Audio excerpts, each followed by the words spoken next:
Hello ನಮಸ್ಕಾರ ಎಲ್ಲರಿಗೂ. ನಾನು ಮೈಸೂರಿಂದ ಶ್ರುತಿ. ಮತ್ತೊಂದು ಹೊಸ ವಿಡಿಯೋ ಜೊತೆ ಇವತ್ತಿನ ವಿಡಿಯೋದಲ್ಲಿ KSIC ಸ್ಯಾರಿಗಳಿಗೆ ವಾಟರ್ ಪ್ರೂಫಿಂಗ್ ಮಾಡಿಸ್ಬೋದಾ, ಮಾಡಿಸಿದ್ರೆ ನಾವು ಮತ್ತೆ ಅದನ್ನು ಕಲರ್ ಮಾಡಿಸ್ಬೋದಾ, ಎರಡನೇ ಸಾರಿ ಮತ್ತು ಅದು ಎಲ್ಲಿ ಮಾಡಿಕೊಡ್ತಾರೆ ವಾಟರ್ ಪ್ರೂಫಿಂಗ್ ಅನ್ನೋದನ್ನ ನಾನು ಇವತ್ತಿನ ವಿಡಿಯೋದಲ್ಲಿ ಡಿಸ್ಕಸ್ ಮಾಡ್ತೀನಿ. ನಾನು ಒಂದು 3 ಡೇಸ್ ಬ್ಯಾಕ್ ಒಂದು ವಿಡಿಯೋ ಅಪ್ಲೋಡ್ ಮಾಡಿದ್ದೆ. KSIC ಸ್ಯಾರಿಗಳು ಬಣ್ಣ ಕಳ್ಕೊಳ್ತಾ ಇದೆ, ಇತ್ತೀಚೆಗೆ ಕಲೆಗಳಾಗಿದೆ, ಅದಕ್ಕೆ ನಾವು ಡಾರ್ಕ್ ಕಲರ್ನ ಡೈ ಮಾಡಿಸ್ಬೇಕಂತ ಇದ್ದೀವಿ ಅನ್ನೋ ಒಂದು ವೀಡಿಯೋಗೆ ಒಬ್ಬರು ಕಮೆಂಟ್ ಸೆಕ್ಷನಲ್ಲಿ ತಿಳಿಸಿದ್ರು. ನಾನು ಒಂದು ಸ್ಯಾರಿಗೆ ವಾಟರ್ ಪ್ರೂಫಿಂಗ್ ಮಾಡಿಸಿದ್ದೀನಿ ಬ್ಯಾಂಗ್ಳೂರಲ್ಲಿ. ನೀವು ಅದನ್ನು ವಾಟರ್ ಪ್ರೂಫಿಂಗ್ ಅಂತ ಹೇಳ್ತಾರೆ. ಸೀರೆ ಮೇಲೆ ನೀರು ಹಾಕಿದ್ರೆ ಜಾರು ಹೋಗ್ತಾಯಿತ್ತು ಮೊದಲಿನ ಸೀರೆಗಳು.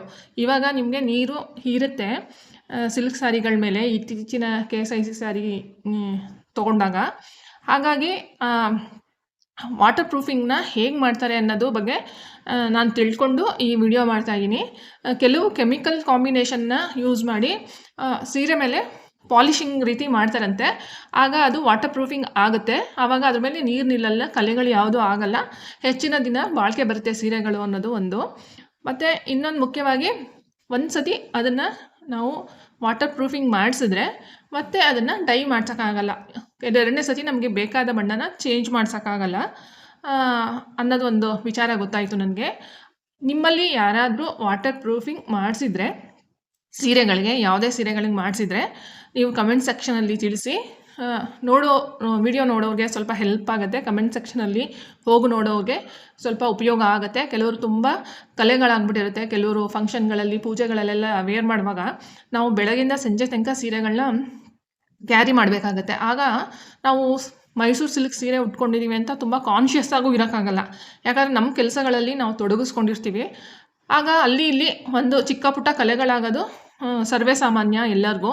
ಹಾಗಾಗಿ ಏನಾಗುತ್ತೆ, ಆ ಥರ ವಾಟರ್ ಪ್ರೂಫಿಂಗ್ ಮಾಡಿಸ್ಕೊಂಡ್ರೆ ಉಪಯೋಗ ಆಗ್ಬೋದೇನೋ ಸೀರೆಗಳಿಗೆ, KSIC ಸೀರೆಗಳಿಗೆ. ಯಾಕೆಂದರೆ ಈ ತುಂಬ ದಿನ ಬಾಳಿಕೆ ಬರೋದ್ರಿಂದ ಸೀರೆಗಳು ಕಲೆಗಳಾಗದೆ ನಾವು ನೀಟಾಗಿ ಇಟ್ಕೊಂಡ್ರೆ ತುಂಬ ದಿನ ಕ್ಯಾರಿ ಮಾಡ್ಬೋದು ಸೀರೆಗಳನ್ನ. ಹಾಗಾಗಿ ಈ ವಿಡಿಯೋ ಮಾಡಬೇಕಂತ ಅನಿಸ್ತು ನನಗೆ. ಹಾಗಾಗಿ ಈ ವಿಡಿಯೋ ಮಾಡ್ತಾಯಿದ್ದೀನಿ.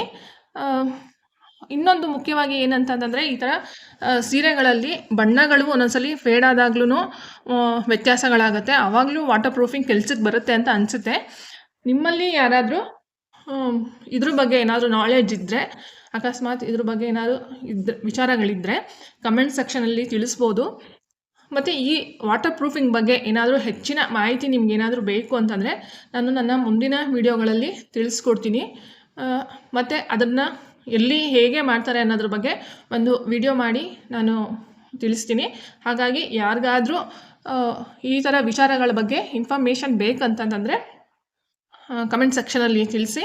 ಮತ್ತು ನಿಮಗೆ ಯಾವ ರೀತಿಯ ವಿಚಾರಗಳ ವಿಡಿಯೋಗಳು ಬೇಕು ಅಂತ ಅನಿಸುತ್ತೆ ಅಂದರೆ, ಅದು ಎಷ್ಟು ಮಟ್ಟಿಗೆ ನನಗೆ ತಿಳಿದಿರುತ್ತೆ ಅಂತಹ ವಿಡಿಯೋಗಳನ್ನ ನಾನು ಮಾಡ್ತೀನಿ ಅಂತ ಹೇಳ್ತಾ, ಮತ್ತು ನನ್ನ ಚಾನಲಲ್ಲಿ ತುಂಬ ವೀಡಿಯೋಸ್ ಇದೆ. ಮತ್ತು ಈ ವಿಡಿಯೋ ಇಷ್ಟ ಆದರೆ ಖಂಡಿತ ಒಂದು ಲೈಕ್ ಮಾಡಿ ಮತ್ತು ಸಬ್ಸ್ಕ್ರೈಬ್ ಮಾಡ್ಕೊಂಡು ನೋಡಿ. ತುಂಬ ನಮಗೆ ಗೊತ್ತಾಗುತ್ತೆ ಎಷ್ಟು ಜನಕ್ಕೆ ಈ ಥರ ವಿಡಿಯೋಗಳು ಮಾಡ್ತಾ ಇರೋದ್ರಿಂದ ಉಪಯೋಗ ಆಗುತ್ತೆ. ಮತ್ತು ನಾವು ಇನ್ನೂ ಹೆಚ್ಚಿನ ಜನಕ್ಕೆ ಈ ಥರ ವಿಡಿಯೋಗಳನ್ನ ತಲುಪಿಸ್ಬೋದಾ ಅನ್ನೋದು ಒಂದು ಕ್ಲಾರಿಟಿ ಸಿಗುತ್ತೆ. ಹಾಗಾಗಿ ಹೇಳ್ತಾ ಇದ್ದೀನಿ. ಮತ್ತು ನನ್ನ ಚಾನಲಲ್ಲಿ ತುಂಬ ವೀಡಿಯೋಸ್ಗಳಿದೆ, ಹೋಗಿ ಒಂದ್ಸಲಿ ಚಾನಲ್ನ ಚೆಕ್ ಮಾಡಿ.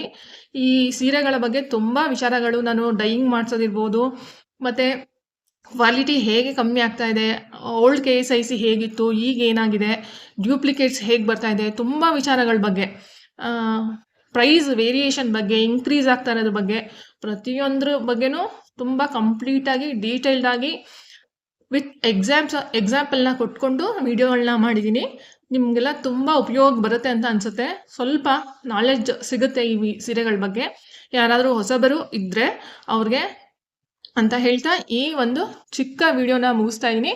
ಮುಂದಿನ ವಿಡಿಯೋದಲ್ಲಿ ಸಿಗ್ತೀನಿ. Thank you.